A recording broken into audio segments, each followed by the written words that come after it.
Hello and hi everybody, welcome back to another one. At this time, I'm here with another one from the Pain Explainer. This one is the luckiest people who survive the impossible. We got some more lucky ass people that, survive. Good for them, but holy shit, like the kind of situation people get in, it seems like they could have just died. Like they could have just died, but they some way somehow just make it out of it. So it's a miracle, but a normal person will probably just straight up die. But some of these, just looking at the first frame, oh boy. So with that being said, if you haven't already watched the video yourself, link to will be in the description. So with that being said, let's get into this. Phineas Gage. It was September 13th, 1848. Phineas Gage was a foreman at a railroad construction in Cavendish, Vermont, when the unbelievable happened. He was using a tamping iron to pack sand and clay into the hole above the explosive powder. But as he was doing this, he got distracted, and the tamping iron sparked against the rock. The powder exploded, sending the 43 inches long, 1.25-inch diameter rod straight through his mouth and brain. The rod perforated his left cheek, passing through his left eye and the left side of the brain. The tamping iron landed point first some 80 feet away, covered with blood and brain matter. Gage was thrown onto his back and had some brief convulsions of the arms and legs, but spoke within a few minutes. He also walked with little assistance and sat upright in an ox cart for the 3/4-mile ride to his motel in town to seek medical help. The doctors were astonished and didn't believe what had happened. Despite losing his left eye and part of his brain, Gage was able to recover somehow and was walking normally within 3 weeks after the accident. But it wasn't long until those closest to him noticed something was wrong. He went from a well-mannered and calm man to an aggressive one. His friends and acquaintances said he was no longer Gage. He started suffering convulsions a few months after the accident and died 9 years later at the age of 36 due to epileptic seizures. In 2012, researchers found that Phineas Gage had lost 11% of his white matter and 4% of his cortex, mostly in the frontal lobes. Natalia Pasternak. One spring afternoon in May 2015, after finishing her work at the post office, 55-year-old Natalia Pasternak, her dog, and her 80-year-old friend Valentina Gorodetskaya all went to the nearby forest to collect birch sap when the unimaginable happened. While walking through the Siberian forest in the far east of Russia, they inadvertently crossed paths with a giant brown bear. The beast initially attacked the dog, but quickly set its sights on Natalia, mother of 3. After attempting to rescue her friend by hitting the wild animal with a stick, Valentina ran away to seek help, but not before the beast scratched her back, leaving Natalia to face death. During the hour-long ordeal, the wild animal clawed her shoulders, legs, arms, and head, even scalping her. Thinking her mauled prey was already dead, the bear dragged its victim some distance and then covered most of her body with earth and debris to eat her later. Eventually, wildlife inspectors arrived at the scene and found the bear protecting its kill. They shot him 5 times. Soon thereafter, they realized the partly covered Natalia was still breathing, but seriously injured. At IHG's Holiday Inn Express. The hell? Did you just say she lost her hair? Oh my god, this thing's glitched. Hospital, where they managed to stabilize her after spending 5 hours on the operating table. Juliana Kupska.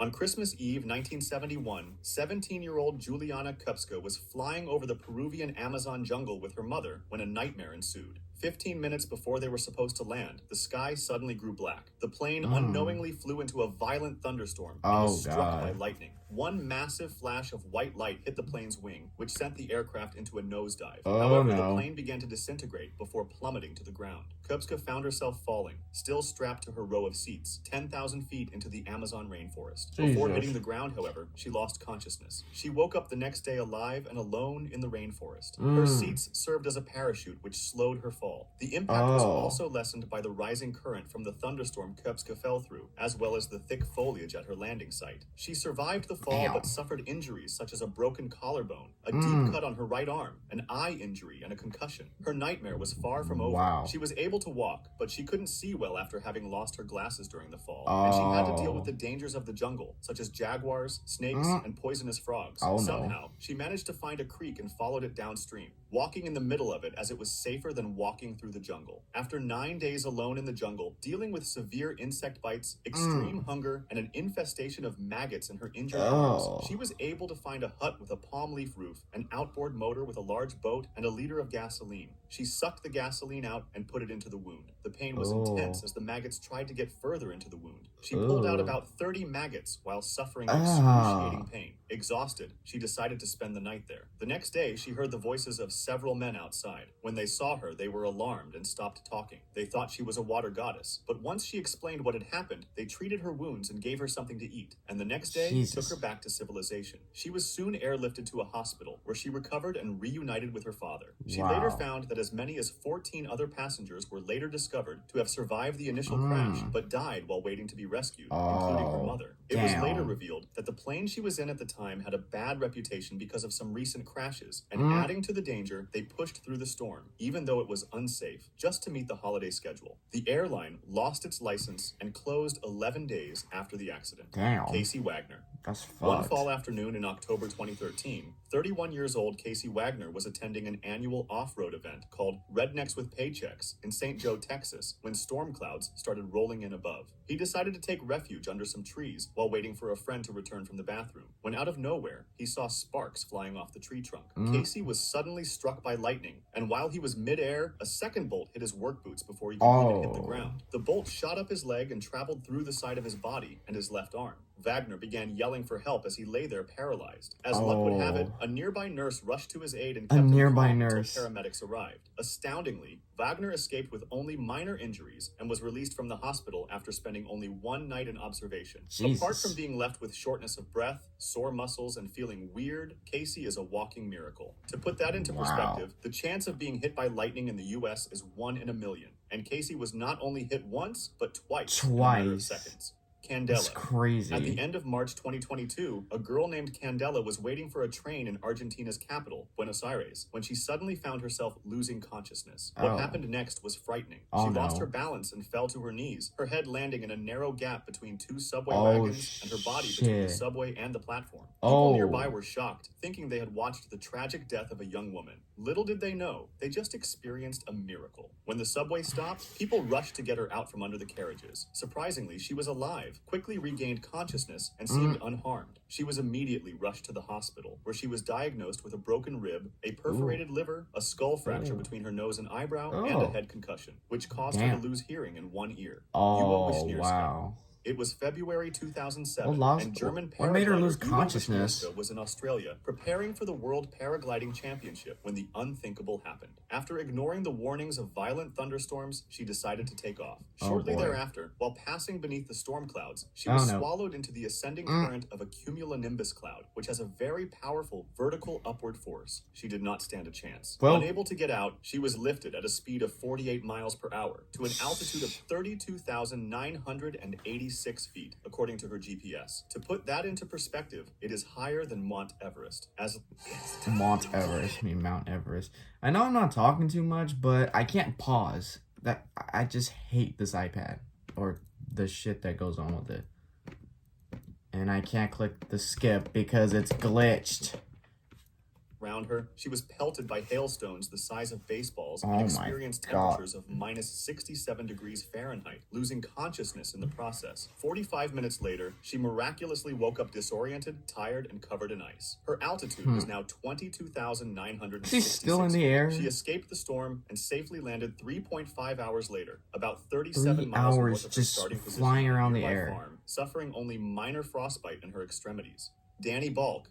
It was May 1980, and Danny Balk and his friend Brian Thomas were violently woken during a camping trip in Washington State in the Pacific Northwest. It was the eruption of Mount St. Helens, and the blast was heading toward the meadow they were camping in with 4 other friends. As they ran for their lives, looking for shelter in some trees when the day turned black, Balk was hit by a tree-flattening blast of heat and a shower of ash, mud, and ice that caked him in grit and pushed him flat to the ground. In seconds, he went from frozen to baked. When Balk got up, he yelled for Thomas, then crawled into the river to soothe his burned hands and left leg in the river's warm, muddy water. He resumed his search, scrambling over downed trees until he felt a hand on his left shoulder that pushed him off balance. He looked down and saw Thomas under a tangle of tree limbs. Thomas had a broken hip, and the skin was peeling off Balk's burned hands. But somehow, Balk could pull his friend up to the top of the tangle just as ash started to fall. After that, they went looking for their friends. Balk and Thomas were still on the pile of tree debris 2 hours after the blast, with their shirt collars pulled over their noses and and mouths to screen out ash when Balk saw two of their friends, Nelson and his girlfriend Ruff, making their way through the downed trees toward them. The two men carried Thomas to the ruins of an old cabin where they built a makeshift lean-to and learned that his other two friends, Terry and Karen, had died. Leaving Thomas behind, Balk, Nelson, and Ruff then hiked out seeking help. But Balk was barefoot during the whole ordeal. He had been scrambling from downed tree to downed tree to avoid hot ash. Luckily, they were spotted at about 6 p.m., more than 9 hours later after the nightmare began, by two rescue helicopters. Balk didn't forget about his injured friend and guided the rescuers to save he's still him. alive. He was Okay. airlifted to St. John Medical Center in Longview, where he and Thomas were hospitalized. Once the painkillers kicked in, Balk didn't regain consciousness until the following Sunday, 7 days later.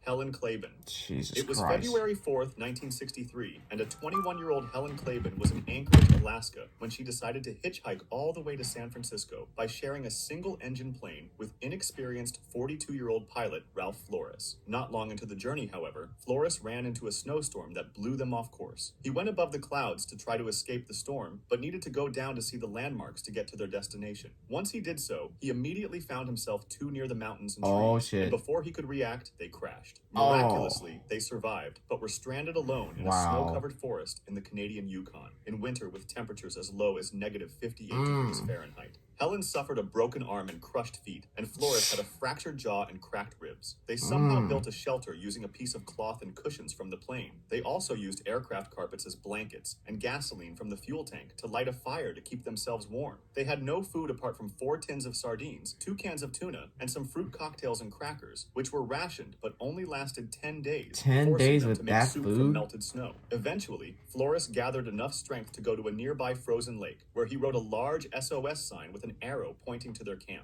It wasn't until 49 days after the accident that a local 49 supply pilot, days. Charles Hamilton, saw the sign, rescued them, and took them to the White Horse 49 Hospital. days. Though pale and exhausted, Flores could walk with support, while Miss Claiborne was on a stretcher. If you liked this video, subscribe for similar ones, or join my It seems like these people should be dead from the kind of situations they're in, but just miraculously just made it out alive. I feel like my dumbass would not even survive one of these. Well, congrats to these people for making it out alive, because holy,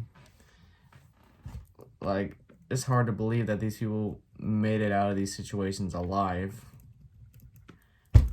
God damn. I know, like I said, I wasn't talking that much because I feel like if I talk, then I'm gonna miss a certain part of a story. So I try to shut my mouth up.